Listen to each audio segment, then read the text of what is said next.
paghahandaan ang Christmas, mga kapatid, dahil December.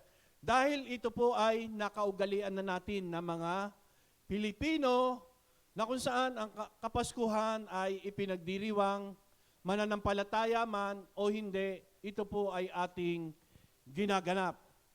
Ang iba sa atin ay abala sa pag-iisip kung ano ang mga ireregalo nila sa kanilang mga inaanak o sa kanilang mga mahal sa buhay.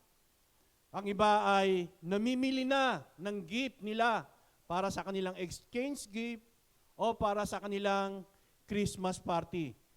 No? Meron din naman na nag-iisip kung ano ang kanilang lulutuin sa darating na Christmas o sa darating na New Year. At meron din naman na nag-iisip kung anong ang isusuot nilang damit pagdating ng Christmas o ng New Year. At kung papansinin po natin ay halos lahat ay pinag-uusapan ang Christmas. So ito po yung pinaka-topic ng month of December is about Christmas. At kapag tayo po ay lumalabas sa daan, marami na po tayong mga naririnig na mga Christmas song. No? Marami nang maririnig na nagpapaalala sa atin na ang araw ng Pasko ay dapat ay masaya.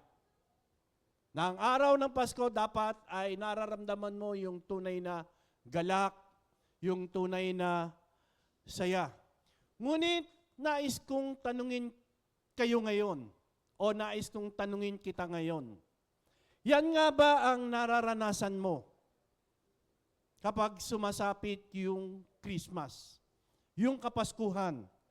Maaring ang iba sa atin ay dumaranas ng mga kapighatian o kalungkutan, gawa ng problema, mga pagsubok, o mga pangyayari sa kanilang buhay, nagawa ng mga nakalipas na kalamidad, mga bagyo na dumaan dito sa ating bansang Pilipinas, na kung saan maaaring yung iba ay dumaranas ng kalungkutan dahil sila ay nawala ng mga mahal sa buhay. Mga kapatid, kaya nga, tinanong ko kayo kanina, ito ba talaga yung nararamdaman mo kapag dumarating yung araw ng Christmas? No? Ang iba naman ay nakakaranas na para bang may kulang. Parang hindi sila kontento kapag dumarating yung Christmas, bagamat andyan naman yung kanilang mga pangangailangan, lalo na sa financial. Kumpleto sila sa financial.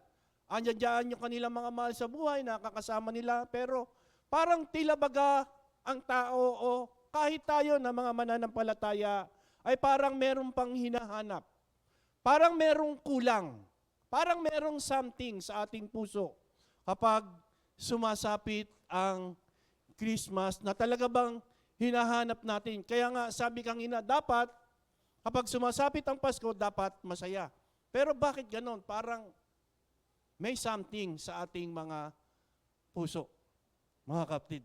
Ano nga ba ang mga dapat nating gawin upang maranasan yung tunay na joy, yung tunay na kagalakan kapag sumasapit ang Kapaskuhan, di ba? Mga kapatid, ano nga ba? Mga material na bagay? Mga bagay na pansamantala? Financial? Mga kaibigan? Mga mahal sa buhay? Ano nga ba? Yun po yung katanungan. At ang sagot po sa katanungang iyan, mga kapatid, ay matatagpuan po natin doon sa aklat ng Mateo chapter 2 na ating pong binasa. Mateo chapter 2 verse 1 hanggang 23. At doon po natin matatagpuan. Ang sagot ay matatagpuan sa chapter 2 ng Mateo, ang mga pantas. Di ba? Meron doon nabanggit na mga pantas. Mula sa silangan ay nakakita ng isang bituin o tala na tanda ng kapanganakan ng isang hari ng Israel.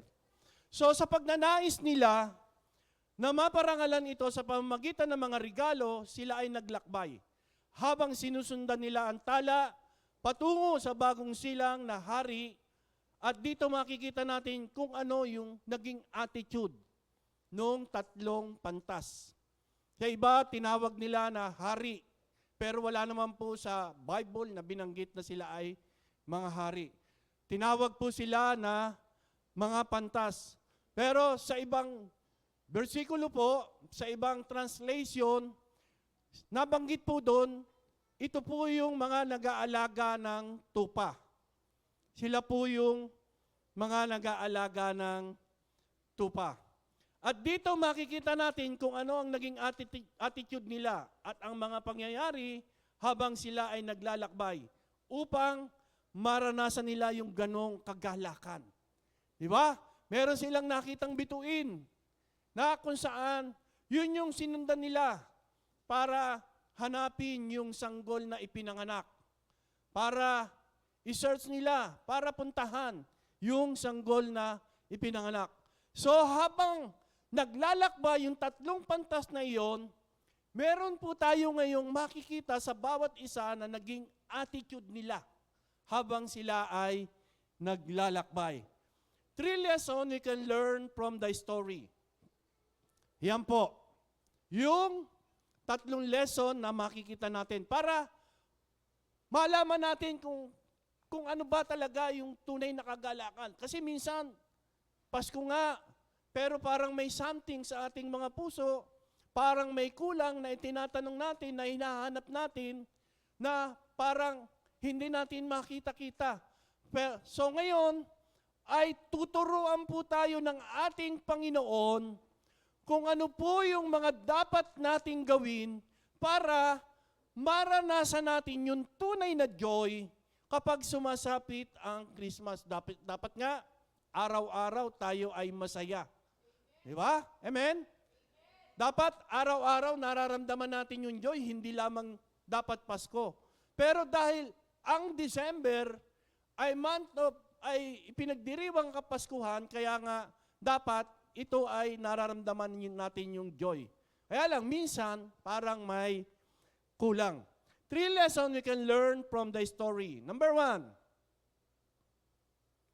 sabi diyan, what do you seek?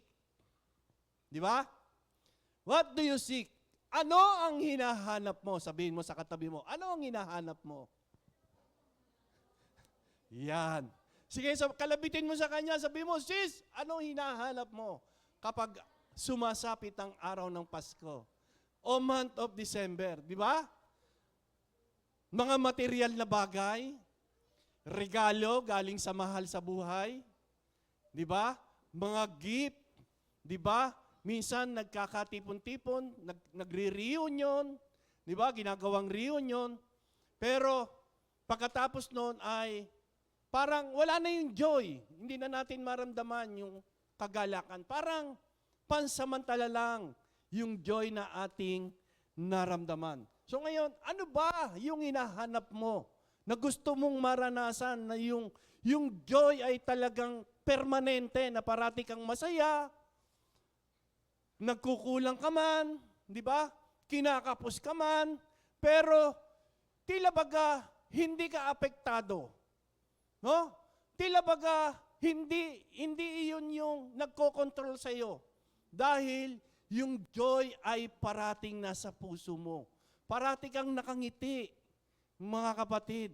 Ano man yung marinig mo, meron ka mang bagay na narinig na hindi magaganda, nakangiti ka pa rin. Amen? Amen? Kaya ngitian mo yung katabi mo. Yan. Yan. Bakit parang ngiting may kulang? Di ba? Bilang mga nakakilala sa ating Panginoon o bilang anak ng ating Diyos Ama. Hinahanap ba natin? Excited ba tayo na paggising natin sa umaga na siya kagad yung ating hanapin? Lord, maraming salamat sa kalakasan na ipinagkaloob mo sa umagang ito. Lord, maraming salamat sa kay gandang umaga. Lord, maraming salamat sa panibagong buhay, panibagong puso na ipinagkaloob mo sa akin. Nagagawa ba natin yon bilang mga mananampalataya o bilang mga anak ng Diyos? Amen? Amen? Kilala ko kayo sa pangalan, pero hindi ko po alam yung tunay na pagkatao nyo. At si Lord lamang ang nakakaalam kung ito ba ay nagagawa natin. So dapat sa umaga pa lamang, pagkagising natin, excited na tayo sa pagmulat ng ating mga mata, siya kagad yung ating kakausapin. Amen? Amen? Sabi sa kanyang salita, seek ye first. Sabi niyang ganon, seek ye first the kingdom of God and His righteousness, and all these things shall be added unto you. Di ba? Sabi ng ating Panginoon, unahin mo ko. Pero kapag inuna mo ko, kailangan nandoon yung kagalakan mo, nandoon yung excited mo. Mga kapatid, di ba? Yung tatlong pantas, hindi sila naghanap ng anumang mga bagay kung hindi hinanap kagad nila yung ipinanganak na hari ng mga Hudyo. Na walang iba kundi yung ating Panginoon. Kaya nga, ano ba yung hinahanap natin na bakit hindi natin maranasan yung tunay na kagalakan? Kasi kapag hindi natin na hinahanap ang ating Panginoon na sa umaga pa lamang pagkagising natin, hindi natin siya inuna, mga kapatid, pansinin mo, yung buong maghapon mo, tila baga may kulang.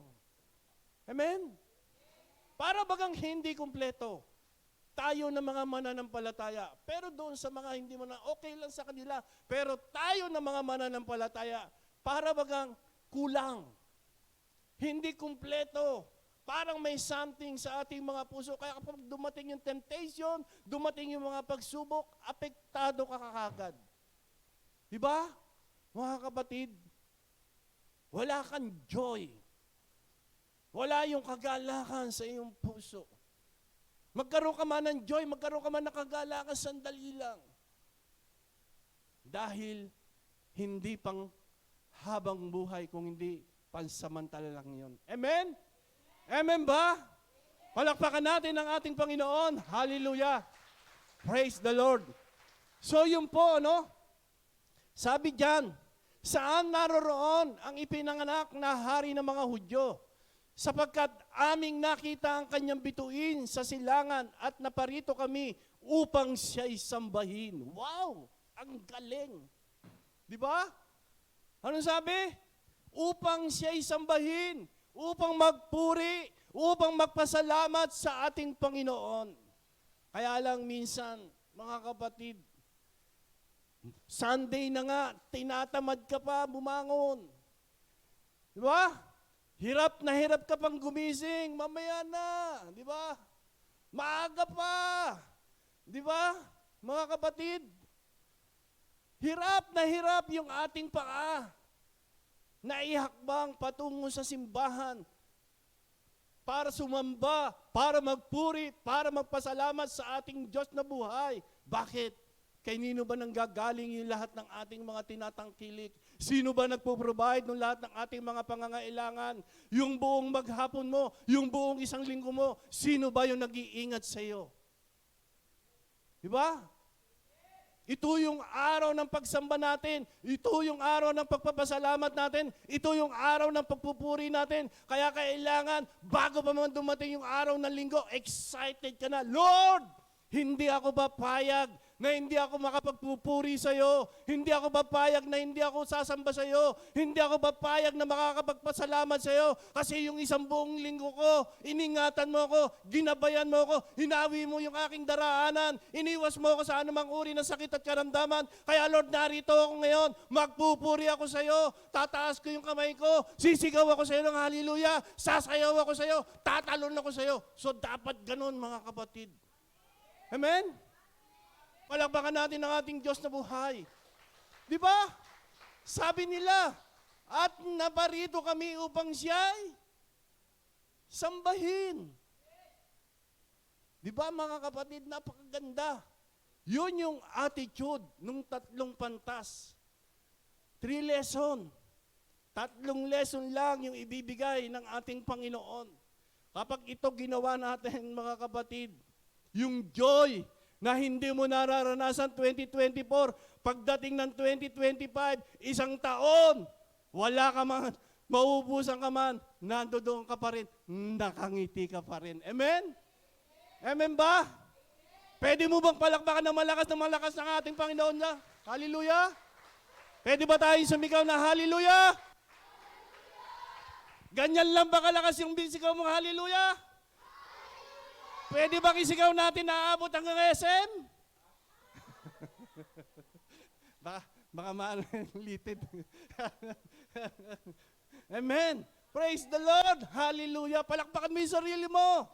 So dapat ganon, mga kapatid, excited ka. Di ba?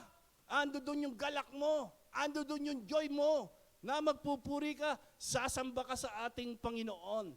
Di ba? So ang level o ang taas ng iyong joy ngayong Kapaskuhan o Christmas ay may kinalaman kung ano ang hinahanap mo. Wow, praise the Lord. Di ba?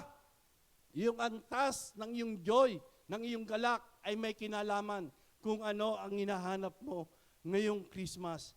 Tanungin natin ang ating sarili, ano nga ba ang nais kong makuha ngayong Christmas? Di ba? Yung Christmas party nating nakaraan, di ba? Andun yung joy, andun yung galak, andun yung saya. Pero pag uwi ng bahay, di ba? Ramdam pa rin natin. O ngayon, nararamdaman pa rin ba natin? So parang may kulang pa rin. Amen? Amen. Praise the Lord. Hallelujah. So yun po, dahil ba sa kakaibang pagsasama-sama ngayon na talagang pinaghandaan dahil Christmas, ito ba ay nararamdaman? Dahil napapanahon, pagtanggap ng isang regalong matagal nang hinihiling, ngunit kung iisipin, ang lahat ng ito ay may katapusan. Di ba? Yung ating mga nakuha, yung ating mga napanalunan, may katapusan yan. Nawawala yan. Nasisira yan. May hangganan yan. Di ba? Naranasan na ba natin na ma-disappoint?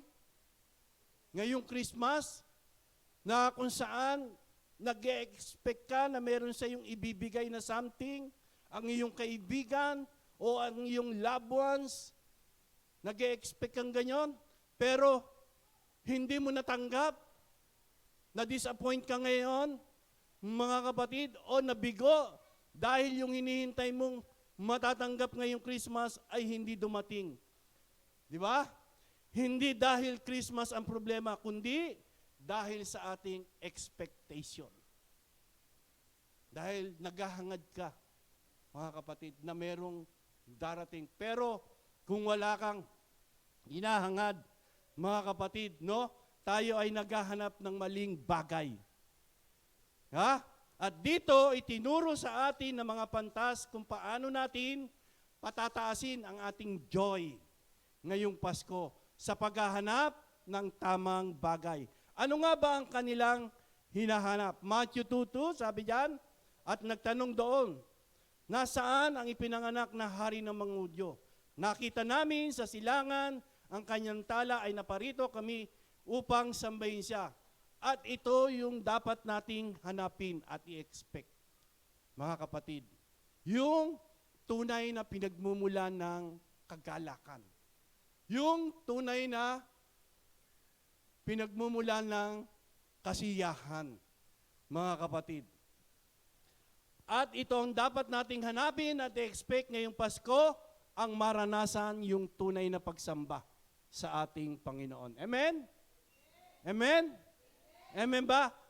Makita ang isang hari na ipinanganak para sa bawat isa sa atin. At ako'y naniniwala na kung ang ating goal ngayong Pasko ay upang i-worship si Jesus, sambahin ang ating Panginoon, pasalamatan siya, siguradong ang ating tunay na hinahanap na joy o kaligayahan ay ating matatagpuan. Amen? Alam niyo po, kapag tayo ay nakapagpuri, nakapagsamba, na talagang ibinigay natin yung the best natin sa ating Panginoon, lalabas ka rito, na dala-dala mo yung tunay na kagalakan, tunay na kasiyahan. Hahanap-hanapin mo yun. Babalik-balikan mo yun. Dahil doon mo naranasan yung kakaibang kagalakan at kakaibang joy. Pero kapag narito ka, sumasamba ka nga, nagpupuri ka nga, pisikal, nariyan ka, nakaupo ka, pero yung isipan mo lumilipad naman. Walang dating yan, mga kapatid. Sayang lang yung oras na ibinigay mo, nag-ayos ka pa naman, nag-makeup ka, di ba? Nagsuot ka ng magandang damit, di ba? Pumunta ka sa simbahan, pero hindi mo naranasan yung tunay na joy kasi hindi mo ibinigay yung the best mo sa ating Panginoon. Amen? At kapag ibinigay natin yung ating the best sa ating Panginoon, na-worship natin siya, nasamba natin siya, napangiti natin siya, sisiguraduhin ko sa iyo, kapatid, makakaramdam ka ng kakaiba na hinahanap mo at doon mo lang matatagpuan sa pinagmumulan ng tunay na kasiyahan. Amen? Amen ba? Amen ba? Amen? Praise the Lord. Palakpakan natin ang ating Diyos na buhay. Hallelujah. Di ba, mga kapatid? Kaya nga, sabi doon sa aklat ng awit, ano yung sabi? Psalm 37 verse 4. Hindi po ako nagsabi niyan. Ang banal na salita. Maliwanag pa sa sikat ng araw. Ano sabi diyan? Magpakaligaya ka naman sa Panginoon at bibigyan ka niya ng nasa ng iyong puso. Sa ibang translation po, sabi dito, sa Diyos mo hanapin ang kaligayahan at ang pangarap mo'y iyong makakamtan. Wow! Praise the Lord! Hallelujah! Di ba? Sabi niya, sa Diyos mo hanapin ang kaligayahan, di ba? Sabi diyan, at ang pangarap mo'y iyong makakamtan. Ano ba pangarap mo ngayong Christmas? Ano ba hinahanap mo ngayong Christmas? Kapatid. Di ba? Sabi diyan, kay Lord lang pala matatagpuan yung tunay na kaligayahan, yung tunay na joy. Hindi sa kaibigan, hindi sa kasama sa trabaho. Di ba? Hindi sa mga mahal sa buhay. Kung hindi, walang iba kung hindi, kay Lord lamang. Amen? Amen? At yung karugtong noon, sabi doon, at ang mga pangarap mo'y iyong makakamtan. Ano ba pangarap mo? Mga kapatid, 2025, ano yung goal mo ngayon? Di ba? Nasa sa atin po iyon. Pero, iyan ay ating makakamtan kapag si Lord ang ating inuna sa ating mga buhay. Amen? Amen ba? 2024, ang dami nating sablay, ang dami nating pagkukulang, ang dami nating mga bagay na nagagawa na hindi nakapagbibigay ng kaluguran sa harapan ng ating Panginoon. 2025, bawi naman tayo. Amen? Amen ba? Sabihin mo sa katabi mo, bawi ka naman 2025. Di ba? Hanggat binibigyan ka pa ng kalakasan ng ating Panginoon, hanggat ginigising ka pa niya sa umaga, laban lang, tuloy lang. Amen? Praise the Lord. Huwag kang bibigay, kasi pag bumigay ka, wala na. Di ba? Tuloy-tuloy lang, mga kapatid. Meron pa tayong pagkakataon para bumawi sa ating Panginoon. At yan ay tatanggapin ng ating Diyos. Anak, matagal ko nang hinihintay yan, yung pagbawi mo. Kaya itong 2025, samantalahin mo na. Ito na yung mga blessing, ibubuhos ko na sa iyo. Amen? Mga pagpapala, aryan na, nag-o-overtake na. Hindi ka na mahihirapan. Hindi ka na mamumblema. Hindi ka na mag-iisip. Ako na magpo-provide. Kasi nga, inuuna mo na ako ngayon, 2025. Amen? At hindi lang 2025, baka mamaya 2025 lang. Sa buong taon na yon, sa habang ikaw ay nabubuhay, inuuna mo na ang ating Panginoon. Amen? At lahat naman tayo may mga pangarap sa buhay. Sino ba wala? Di ba? Lahat tayo ay merong mga pangarap sa buhay. At yan ang makakamtan mo lamang kapag si Lord ang inuna mo at hinanap mo at mararanasan mo yung tunay na kaligayahan. Amen ba? Amen. Palakpakan natin ang ating Diyos. So diyan po, sinasabi po rito na tanging sa Diyos lamang natin matatagpuan ang tunay na kaligayahan.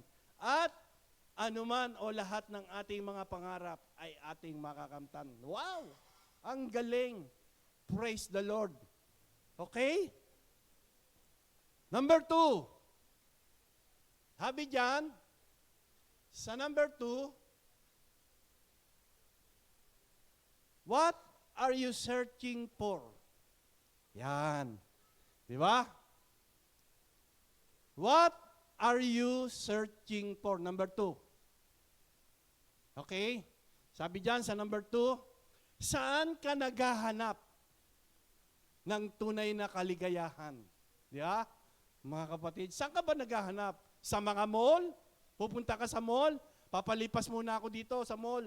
Gusto ko muna makaalis muna sa mga maraming problema.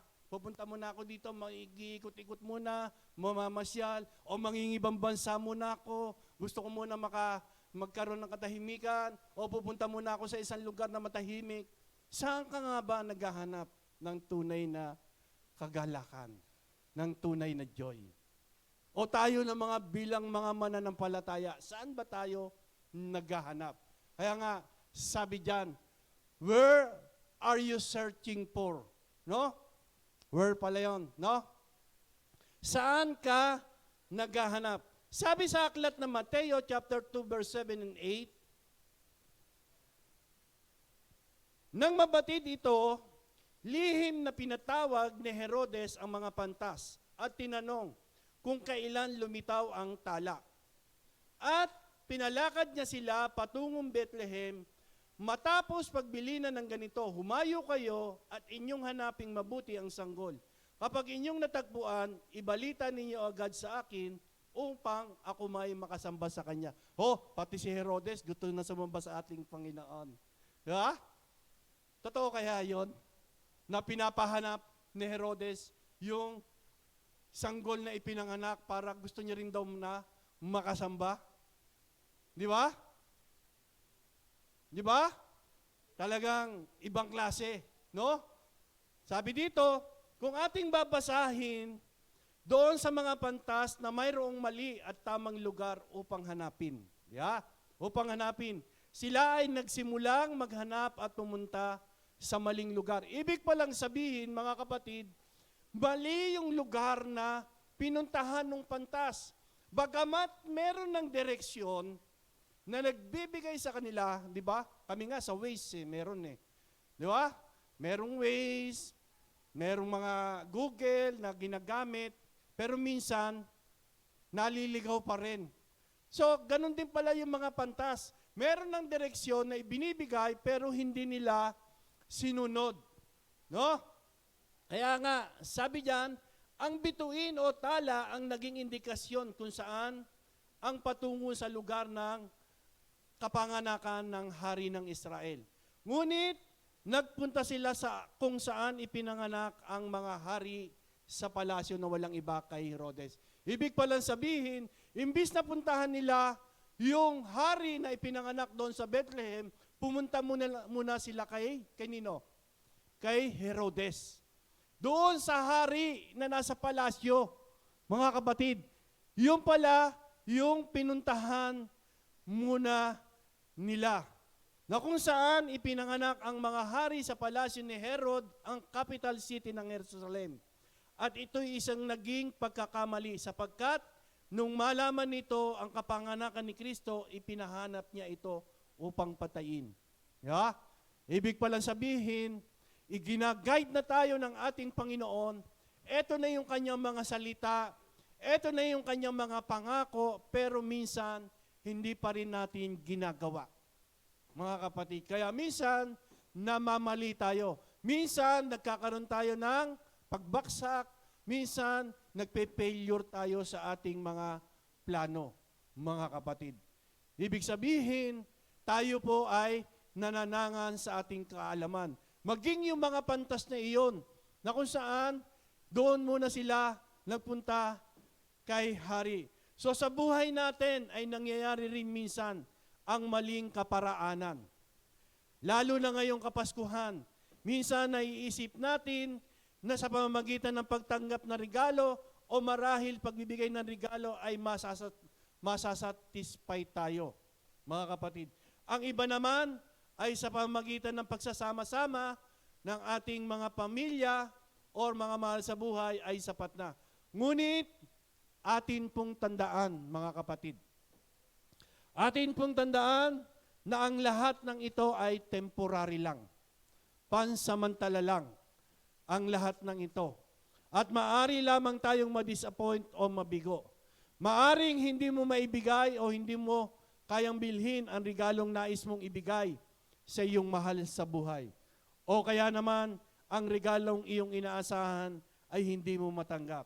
O ang hindi pagpunta ng iyong loved ones na kinaugalian na kapag sumasapit ang araw ng Pasko. Ang lahat ng ito, minsan po ay nagbabago. Ang lahat ng ito ay nawawala, minsan hindi nangyayari, at minsan ay hindi po nagaganap. Kaya, minsan, yung joy na dapat nating maranasan ay nawawala sa ating mga puso. Katulad na lamang po nung mga pantas na kanilang ginawa. Na dapat, sinunod nila yung direksyon na papunta sa ipinanganak na hari. Pero sila po ay nagkaroon ng maling paggawa na kung saan sila po ay pumunta muna doon sa hari na walang iba kundi si Herodes. Ang nangyari tuloy, nalaman ni Herodes na ipinanganak ang Kristo, kaya nga sinabi niya na kapag nakita nyo, sabihin nyo kagad sa akin para ako rin ay makasamba. Pero mali po yung sinasabi ni Haring Herodes noon.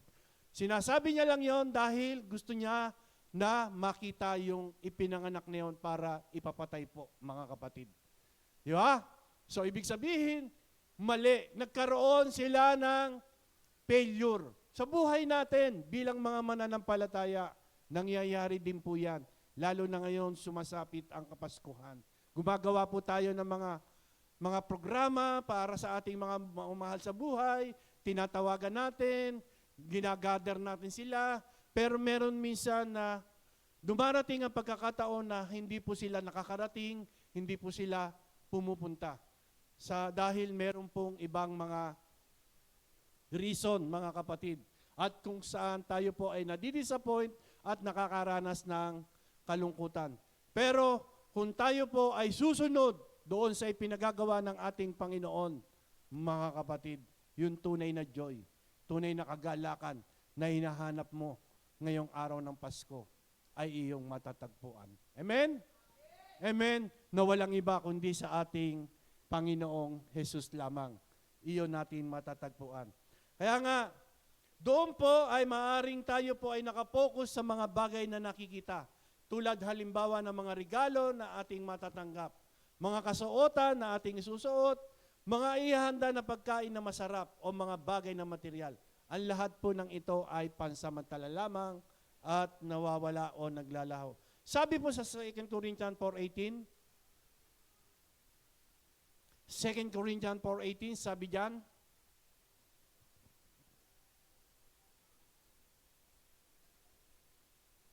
samantalang kami ay nagsisitingin hindi sa mga bagay na nangakikita, kundi sa mga bagay na hindi nangakikita, sapagkat ang mga bagay na nangakikita ay may katapusan.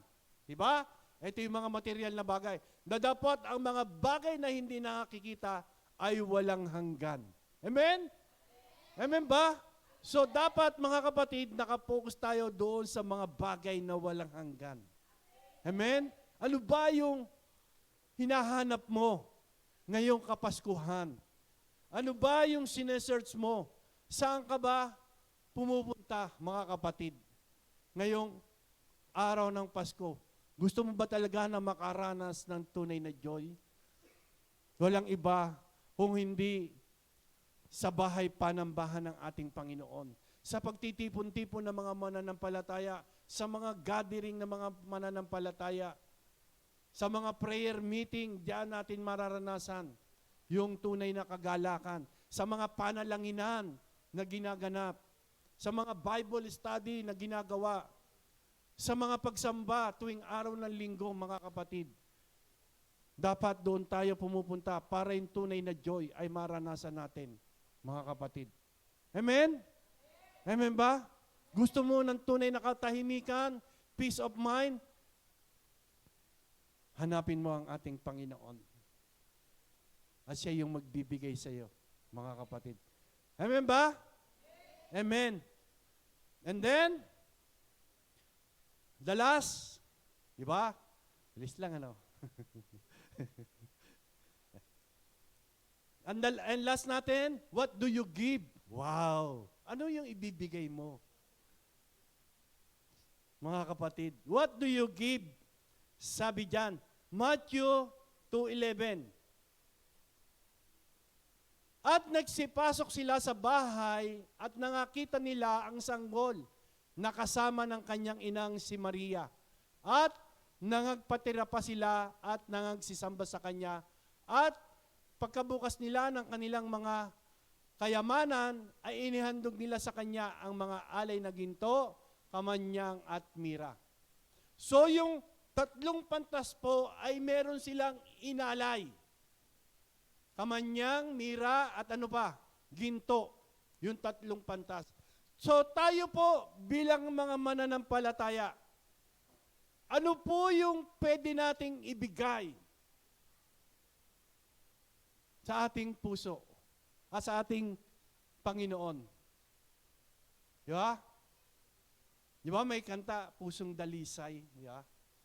So pwede nating ihandog yung ating puso sa ating Panginoon. Pusong tapat, pusong handang maglingkod sa Kanya, mga kapatid. Yun yung pwede nating ialay. Mag-aalay tayo, maghandog tayo ng ating oras, yung commitment natin sa Kanya. Mga kapatid, maglingkod tayo sa ating Panginoon. Hindi mahalaga, hindi tinitignan ng ating Panginoon kung ano ang iyong tinapos, kung ano ang iyong prosesyon, ano man ang katayuan mo, nandun ka man sa sitwasyon na maliit. Kung meron kang puso na handang maglingkod sa ating Panginoon, mga kapatid, malaking bagay yan. Kaya nga, gawin na natin. Meron pa tayong ilang araw na nalalabi. Magpapalit na ang 2024, 2025. 2024, marami tayong mga bagay na nagawa. Hindi natin nagawa yung commitment natin sa Kanya. Yung oras natin, yung paglilingkod natin, minsan, tila baga ng lalamig. Pero 2025, gawin natin na ito yung ibibigay naman natin sa ating Panginoon. Amen? Amen ba? At kapag ginawa mo yon, ang Diyos ang magsusupply ng lahat ng iyong mga pangangailangan. Financially, materially, physically, emotionally, spiritually, kumpleto, ibibigay sa iyo lahat ng ating Panginoon. Amen? Wala ka nang hahanapin pa. Palakpakan natin ang ating Diyos na buhay. Hallelujah. Di ba? Saan ka pa, mga kapatid? Kaya nga, sabi ko, kapag sa Panginoon, dapat excited ka. Hindi, yung para tila baga, hinahata ka pa dyan. Ang hirap-hirap mong bumangon. Di ba? Nasisikatan ka na ng araw. So dapat nga, maaga din tayo sa ating Panginoon, hindi natin siya pinag-aantay. Dahil ito yung araw ng pagsamba natin sa ating Diyos na buhay. Sama-sama tayong magpupuri, magpapasalamat, mga kapatid. Kaya nga, dapat gawin na natin to 2025. Ito na yung maging goal natin. Goal to glorify God. Amen? Siya muna yung ating unahin. Lord, gusto ko yung goal ko, mapangiti kita, mapasaya kita, maluwalhati kita, maparalangalan kita, maitaas kita sa aking buhay. Dapat yun muna. Huwag muna yung mga ibang bagay. Alam ni Lord yan. Kung ano yung mga nais mo, kung ano yung mga pangarap mo, kung ano yung gusto mong mangyari sa iyong buhay. Pero sabi ng ating Panginoon, pangitiin mo muna ako. Luwalhatiin mo muna ako. Unahin mo muna ako. Sagot kita. Amen? Sabihin mo sa katabi mo, sagot kita. Amen ba? Amen. Praise the Lord. Hallelujah. Kaya nga, napakaganda mga kapatid na itong 2025 ay bumawi tayo sa ating Panginoon. Kung ikaw man ay talagang nagagawa mo yung kalooban ng ating Panginoon 2024, mas higit mo pang gawin 2025 mga kapatid. Habang mentras na pinagpapala ka ng ating Panginoon, mentras binebless ka ng ating Panginoon, mas lalo ka pang maglingkod sa Kanya. Palakpakan natin ang ating Diyos na buhay. Hallelujah. Kaya alam, minsan iba, nakakalungkot. Na-blessed lang ng kaunti, hindi mo na nakita sa simbahan. Di ba? Nawala na. Naging busy na. Na-promote lang, nagkaroon ng promotion sa trabaho. May overtime kami ngayon, di ba? Kahit linggo, pinapasukan na. Ano ba yan? Di ba? Di ba? Unfair naman sa ating Panginoon, mga kapatid. Si Lord nga eh. Paggising mo pa lang sa umaga, meron ka ng libreng hangin. Sa ospital, may bayad. Di ba? Paggising mo sa umaga, meron ka na kay gandang umaga, kalakasan. Di ba? Pero ikaw minsan, konting blessing lang, wala na, nakakalimot ka na. Pero pag nawala naman yung blessing, lalapit na naman kay Lord, di ba? Sisisihin pa si Lord. Di ba? Tatanungin pa, Lord, bakit mo ako binigyan ng ganitong problema? Lord, bakit ganito nangyayari sa akin buhay? Tanungin mo yung sarili mo, hindi si Lord. Di ba? Baka meron ka na namang nagagawa. Di ba, mga kapatid? Ang Diyos natin, Diyos ng katwiran. Kung ano yung tinanim mo, yun ang iyong aanihin. Nagtanim ka ng kabutihan, aani ka ng mga pagpapala na nagmumula sa ating Panginoon. Amen? Amen ba? Palakpakan natin ang ating Diyos na buhay. Hallelujah. So yun po, mga kapatid, no? Ang mga pantas ay dumating kay Jesus na may daladalang regalo, na akma or appropriate sa Kanya. Yung gold po o ginto, sumisimbolo po ito ng, ano po? Yung gold, sumisimbolo na si Jesus ay hari or king.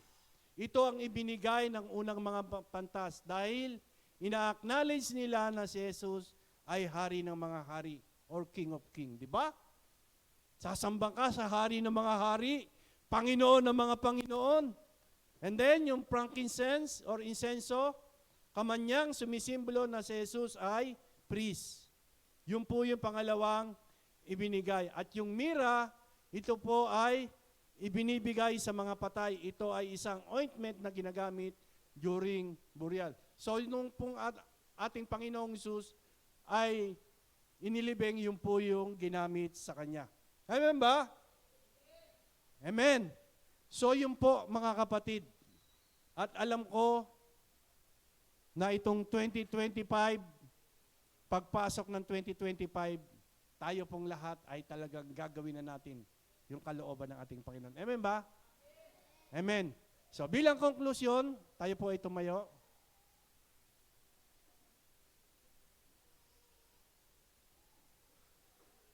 Conclusion, sabi dyan, ano nga ba ang maibibigay mo ngayong Pasko? Maaari nating suriin ang ating sarili at ngayon ay alalahanin natin kung ano ba ang tunay na diwa ng Pasko.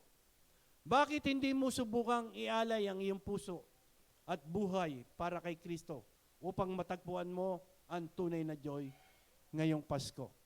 Hallelujah, Father God, muli Ama, sa pangalan po ng aming Panginoong Jesus, gabay at pakikiisa ng iyong banal na Espiritu Santo, Lord, muli salamat na marami sa mga salita na aming narinig, Panginoon.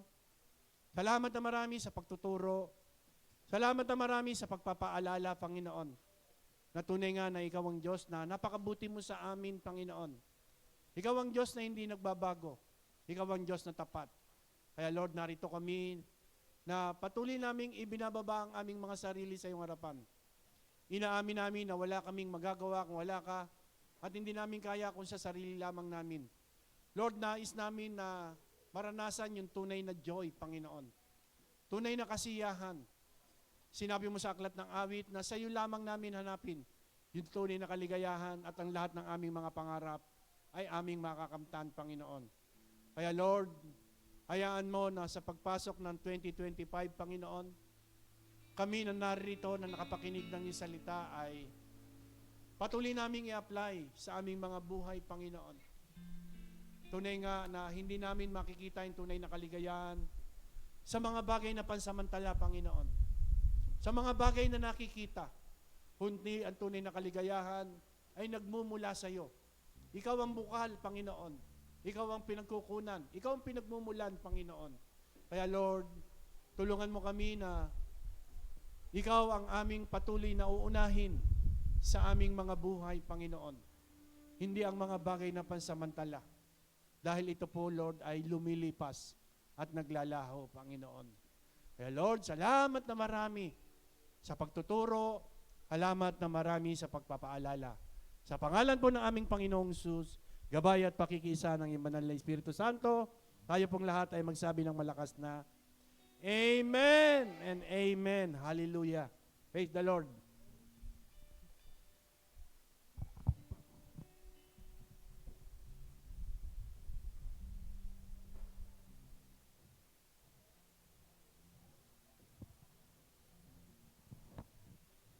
Meron po akong idadagdag sa ating gawain sa araw na to.